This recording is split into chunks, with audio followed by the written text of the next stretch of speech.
Hello, my name is Sarah, and I'm going to be doing a book review on The Power to Lead by Joseph Nye.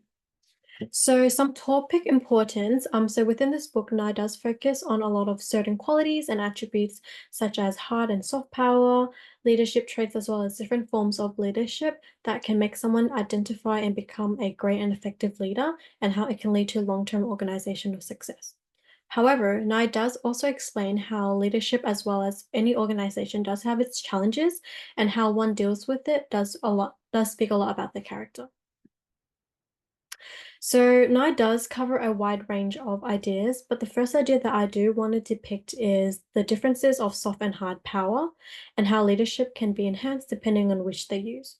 So while both powers cannot be utilized at the exact same time, Nye does refer to how a leader can enforce both of these powers in different circumstances, which is also known as smart power or smart leadership.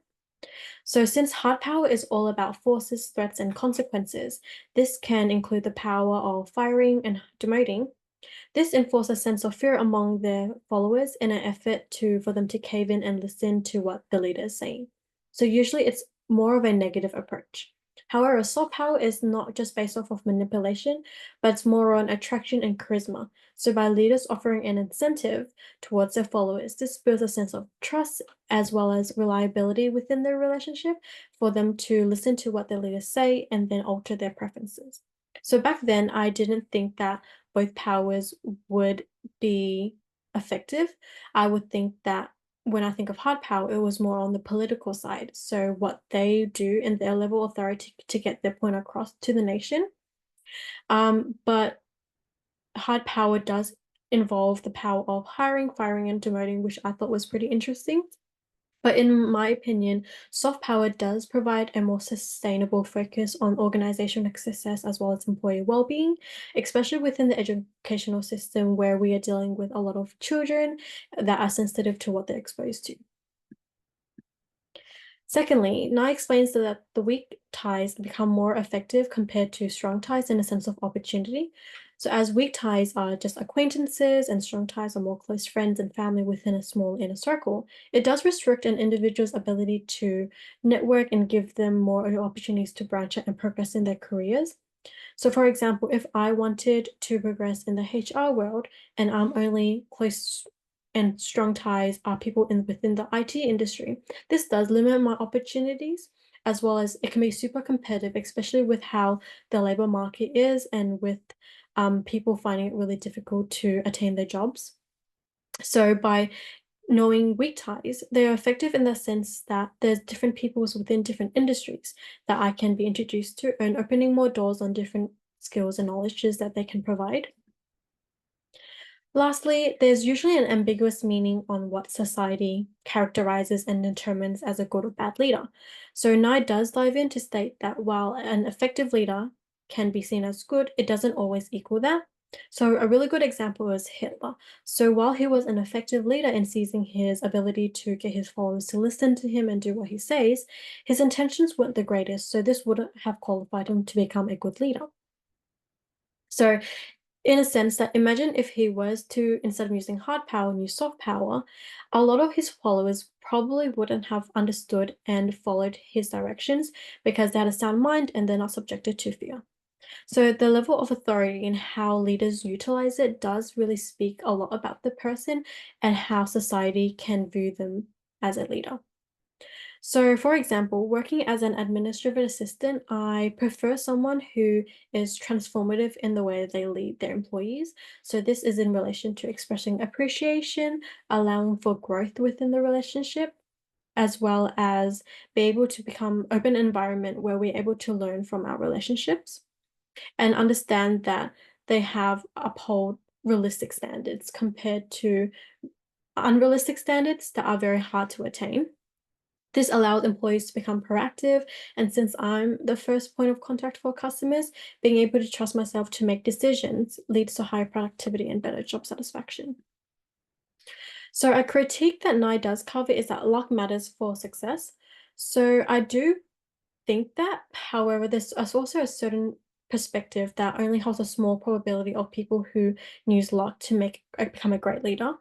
So, for example, within the medical field or the IT industry, doctors and IT people rely on years of experience and education. So within a high stress environment, they just can't really depend on luck, but during the competition, they have to base their decisions based on their judgment as well as previous knowledge and experience.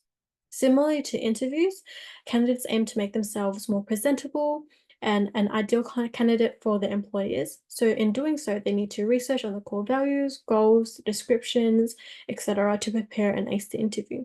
So therefore, in my eyes, preparation leads to more opportunities compared to luck. So the importance of time is a really big factor that every organization does experience and face. So while many leaders use time management training to build a sense of crisis to help employees quickly and effectively make decisions, they usually don't work as well, especially if employees do think that this is not serious enough and this isn't real life. So there's nothing to lose. So they are unable to build a high enough sense of urgency compared to if there were an actual real life emergency or complication. They may falter because they don't have a precise guideline or procedure to follow through with it. And in this case, they will mess up and sometimes make the wrong decisions that can cost the business a lot of money. So while training can be seen as good, and a lot of times it is good, it may create an adverse effect. And it just really depends on how leaders can construct the training programs to fit the employees' best needs. Similarly to being a university student, whenever I plan my schedule and assessment, I do feel a sense of urgency to complete it beforehand and an early state. However, the urgency does build up when I know that the due date will be the next day. So my piece of advice is to conduct feedback. So this can be done through surveys, team, or one-on-one meetings. And this has to be a consistent basis because by facilitating better communication, um, employers or leaders can create and establish a consultative participative leadership style, which is pretty much sustainable for long-term organizational success. By getting employees' inputs, this builds a continuous feedback loop and allow for greater focus on the key strength as well as improvement on their weaknesses. In doing so, this allows them to share their values and be able to align their goals with the organizational objectives. Secondly, building a culture of accountability. So by recognizing and acknowledging that employees do have the potential to go far in their career, this allows them to become more motivated and more focused to do things the right way. So by them taking ownership and responsibility for what they do, this can build them up to become a really good potential, great and effective leader, as it allows them to truly think of what is right and wrong. So during ethical dilemmas, we sometimes abandon our values because under stress, under time constraints. So being in an environment with other people that hold each other accountable, this pushes them to become more proactive and take initiative rather than cave in to fear because they're afraid to make the wrong decision or they just don't want to be involved. So this creates better working relationships that benefit both parties to some certain capacity. And in doing so, this can become professional, leading them to better productivity and profit maximization. Thirdly, emotional maturity and training. So while great leaders do or can be practical, there also must be a sense of maturity. So by training for both leaders and followers, it encourages them to improve their mindset, which can be done through meditation or more intensive training programs. So similarly, contextual intelligence, training programs reduces narcissistic and selfish behaviors or lustful power. So by being considerate of other people who can be affected within these decisions, it can lead to better and more sound decision making, building a sense of conscious, common morality and obligation. So this minimizes this sense of selfishness when knowing that other people can be affected just as much as them. So that is all for my book review. Thank you so much for listening.